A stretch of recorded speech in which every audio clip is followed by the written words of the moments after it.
കേരളത്തിൽ new year ആഘോഷത്തിന്റെ കേന്ദ്രം ഏതാണ് എന്ന് ചോദിച്ചു കഴിഞ്ഞാൽ എല്ലാവരും പറയുന്ന ഉത്തരം ഫോർട്ട് കൊച്ചി. ന്യൂ ഇയർ ആഘോഷിക്കാൻ ഇരിക്കുന്നവരെ അല്പം നിരാശപ്പെടുത്തുന്ന വാർത്തയാണ് ആദ്യം കൊച്ചിയിൽ നിന്ന് വന്നത്. എന്നാൽ കൊച്ചിയിലെ ആഘോഷങ്ങളുടെ മാറ്റ് ഒട്ടും കുറയില്ല. പരേഡ് ഗ്രൗണ്ടിൽ പപ്പാഞ്ഞിയെ കത്തിക്കില്ലെങ്കിലും വെളി ഗ്രൗണ്ടിൽ നമ്മുടെ മറ്റേ പപ്പാഞ്ഞി ഉണ്ടല്ലോ, 48 അടി ഉയരമുള്ള കോടതി കയറിയ ഭീമൻ പാപ്പാഞ്ഞി, അതവിടെ റെഡിയായി നിൽക്കുകയാണ്. അലി അക്ബർ ഷാ നമുക്കൊപ്പം ചേരുന്നു. Good evening Ali Akbar Shah.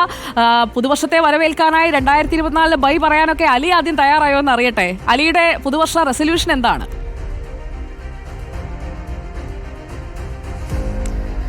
Good evening Sujaya Parvathy. New year resolution കഴിഞ്ഞ വർഷവും സുജയ പാർവതി എന്നോട് ചോദിച്ചിരുന്നു. മാറ്റാനായി ദുശീലങ്ങളൊന്നും ഇല്ലാത്തതിനാൽ പുതിയ റെസൊല്യൂഷൻസ് ഒന്നും ഇല്ല എന്നാണ് അന്ന് ഞാൻ പറഞ്ഞത്. ഈ പ്രാവശ്യം അത് ആവർത്തിക്കുകയാണ്.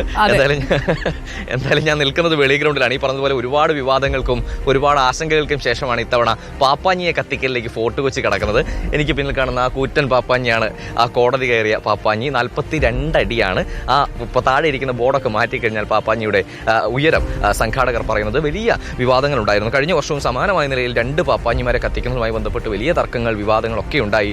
പിന്നീട് ആഘോഷങ്ങൾ 2 ദിക്കിലേക്ക് നടക്കുന്ന സാഹചര്യം ഉണ്ടായി. ഇത്തവണയും സമാനമായ നിലയിൽ ഈ പ്രശ്നങ്ങൾ ഉണ്ടാകുന്നു, പരാതികൾ ഉയരുന്നു, അങ്ങനെ പോലീസിന്റെ ഇടപെടൽ ഉണ്ടാകുന്നു.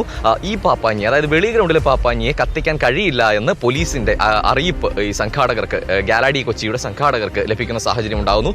അങ്ങനെ കേസ് കോടതിയിലേക്ക് എത്തുന്നു. കോടതിയിൽ നിന്നും ഒടുക്കം ഒരു ഗംഭീരമായ ഒരു ഉത്തരവുണ്ടാകുന്നു. 2 പാപ്പാഞ്ഞിയെയും കത്തിക്കാം. അങ്ങനെ വലിയ ആഘോഷത്തിലേക്ക്, വലിയ സന്തോഷത്തിലേക്ക് കൊച്ചി കടക്കുന്നതിനിടയിലാണ് നമ്മളുടെ കുറെ കാലങ്ങളായി കത്തിച്ചു വരുന്ന നടത്തിക്കൊണ്ടിരുന്ന ഈ പരേഡ് ഗ്രൗണ്ടിലെ പാപ്പാഞ്ഞിയെ കത്തിക്കൽ പരിപാടിയിൽ നിന്നും കാർണിവൽ കമ്മിറ്റി പിന്മാറുന്നത്.